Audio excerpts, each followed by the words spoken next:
نحمده ونصلي على رسوله الكريم فأما بعد أعوذ بالله من الشيطان الرجيم بسم الله الرحمن الرحيم رب اشرح لي صدري ويسر لي أمري واحلل عقدة من لساني يفقهوا قولي واجعل لي وزيرا من أهلي رب زدنا علما اللهم فقهنا في الدين آمين يا رب العالمین۔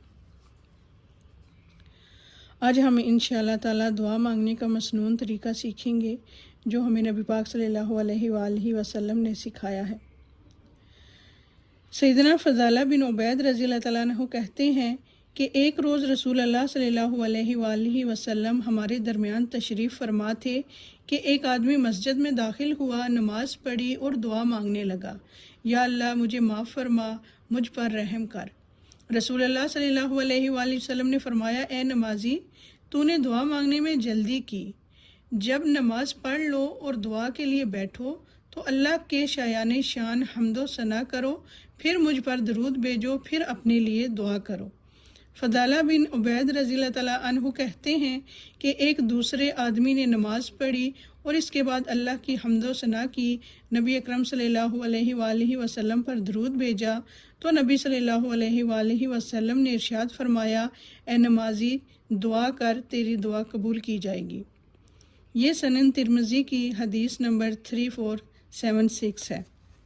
ایک اور حدیث ہے، سیدنا ابو ہریرہ رضی اللہ تعالیٰ عنہ سے روایت ہے کہ رسول اللہ صلی اللہ علیہ وآلہ وسلم نے فرمایا، دو کلمے ہیں جو زبان پر ہلکے ہیں، قیامت کے دن میزان میں بھاری ہوں گے اور رحمان کو بہت پسند ہیں، سبحان اللہ و بحمدہ سبحان اللہ العظیم۔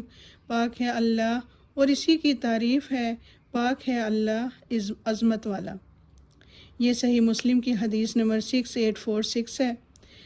ایک اور حدیث ہے، سیدنا ابن عمر رضی اللہ تعالیٰ عنہ سے روایت ہے کہ ہم رسول اللہ صلی اللہ علیہ وآلہ وسلم کے ساتھ نماز پڑھ رہے تھے کہ ایک شخص نے حاضرین میں سے کہا، اللہ اکبر کبیرا والحمد للہ کثیرا وسبحان اللہ بکرۃ واصیلا۔ اللہ سب سے بڑا ہے، بہت بڑا، اور کثرت سے ہر قسم کی تعریف اللہ ہی کے لیے ہے، اور صبح و شام اللہ کی پاکی ہے۔ رسول اللہ صلی اللہ علیہ وآلہ وسلم نے فرمایا، کس نے یہ کلمے کہے؟ تو قوم میں سے ایک شخص نے عرض کی کہ میں نے کہے ہیں، یا رسول اللہ صلی اللہ علیہ وآلہ وسلم۔ آپ صلی اللہ علیہ وآلہ وسلم نے فرمایا، مجھے تعجب ہوا جب اس کے لیے آسمان کے دروازے کھولے گئے۔ ابن عمر رضی اللہ تعالیٰ عنہ فرماتے ہیں، جب سے میں نے رسول اللہ صلی اللہ علیہ وآلہ وسلم کو یہ فرماتے سنا تو کبھی ان کلمات کو نہیں چھوڑا۔ یہ صحیح مسلم کی حدیث نمبر 1358 ہے۔ درود شریف کے بارے میں ہے کہ سیدنا زید بن حارثہ رضی اللہ تعالیٰ عنہ سے روایت ہے، میں نے رسول اللہ صلی اللہ علیہ وآلہ وسلم سے پوچھا تو آپ صلی اللہ علیہ وآلہ وسلم نے فرمایا، میرے اوپر درود بھیجو اور دعا میں کوشش کرو اور کہو، اللہم صلی علی محمد وعلی آل محمد۔ اے اللہ محمد صلی اللہ علیہ وآلہ وسلم اور آل محمد صلی اللہ علیہ وآلہ وسلم پر رحمت نازل فرما۔ یہ سنن نسائی کی حدیث نمبر 1293 ہے۔